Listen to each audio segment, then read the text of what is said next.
Paramashivoham Nithyananda Paramashivoham. Yes, welcome back. So that was a beautiful meditation technique by the Supreme Pontiff of Hinduism. And now we will move straight into the power manifestation segment. And as today's power manifestation is the power of body scanning, we will do a body scanning. This time we will body scan a friend. So ask a friend if you can have someone that you can do a body scan. So select a partner, a friend, someone that you will do a body scan on, and ask them, of course, whether they'd be willing to be part of this power manifestation. And then you will be asking them to tell you a part of their body that is in discomfort. So whichever part of their body is in discomfort, we will scan that area and find the root cause of that problem. So requesting participants, and of course, if you're unable to get anyone, we understand for some of you the timing is not the best. It is quite late for you, and it is hard to find someone else unless you have someone there with you who is already awake. You can always do a scanning on yourself. So have a look at yourself, your body, just feel, where do you feel discomfort in your body? And wherever you feel that discomfort, just scan that area and find the root cause. So ask Somji to show you the root cause for that very discomfort. So requesting participants, if you can gather a partner, please do so. Otherwise, we can do this scanning on our own selves. And of course, if you do have some discomfort yourself that you want to find the root cause for, you can, of course, choose to directly go and scan for yourself. So requesting all participants, let us get ready. Either find the partner, or if you've decided to scan for yourself, just give us a thumbs up when you are ready, so we know you're ready to continue with this, so we can go to the next step in this power manifestation. So request participants, give us a thumbs up when you're ready. Either you have a partner or you've already decided you will be scanning for yourself.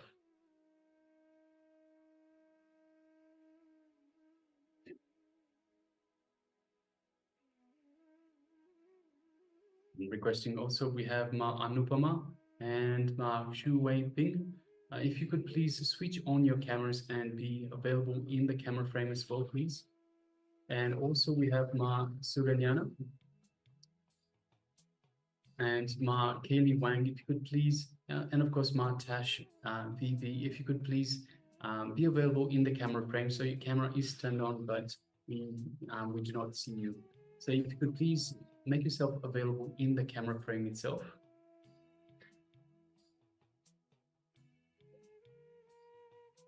All right, so let us now enter into this power manifestation.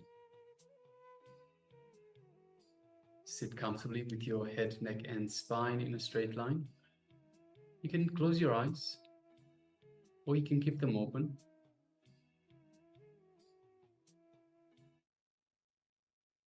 Just take a minute and just have a couple of deep, long breaths. So long breath in and long breath out. Long breath in and long breath out.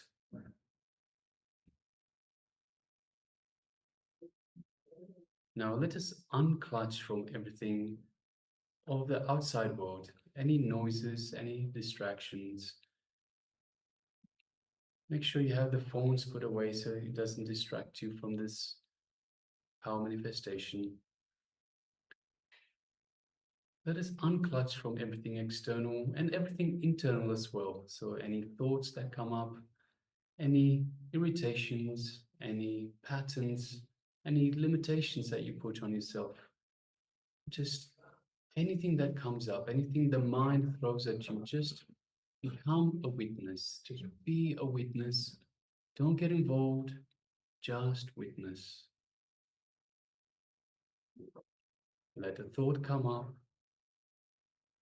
Just observe and let the thought come back down. This way we unclutch and we unclutch again and again to come back to this restful awareness, this space of unclutching. Now let us just move to our inner space, the area just below the heart center, the Ananda Gandha. So in our inner space, we're going to remember Swamiji, as we looked earlier today, in the Arihanta, just by remembering the Master, we invoke Swamiji in our inner space. And Swamiji is just waiting, is available for us. And invoking him, remembering him, invokes him in our inner space.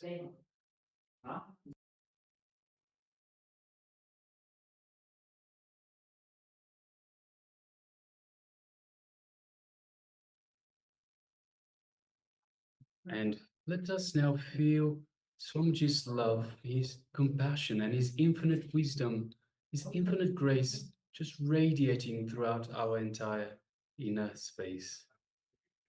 Just feel the warmth.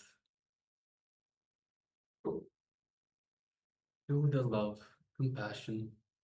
Just take a moment and enjoy these. The Swamiji is radiating, showering you with all this, all his love, his compassion. Feel the space of oneness with Swamiji.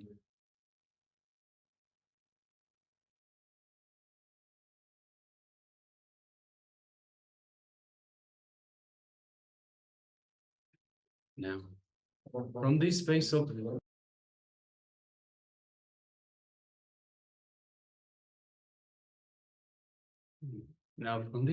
oneness with Swamiji, let us move our gaze gently to the third eye. And through our third eye, let us connect to Swamiji's third eye. Let us see through our third eye into Swamiji's third eye, thus creating a connection, an energetic connection with Swamiji's third eye. And feel the buzz in your third eye, in the Anya chakra. Now let us start chanting the Mahavakya. Om Nithyananda Paramashivoham. Om Nithyananda Paramashivoham. Om Nithyananda Paramashivoham. Let's continue chanting the Mahavakya. And from this space of oneness with Swamiji, scan the part that is in discomfort, whether for yourself or a partner that you've connected to. Let us now begin this power manifestation.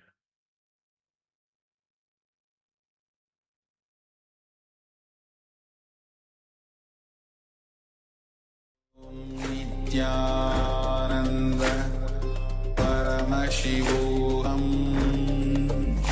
Om Nithyananda Paramashivoham. Om Nithyananda Paramashivoham. Om Nithyananda Paramashivoham. Om Nithyananda Paramashivoham. Om Nithyananda Paramashivoham. Om Nithyananda Paramashivoham. Om Nithyananda Paramashivoham. Om Nithyananda Paramashivoham. Om Nithyananda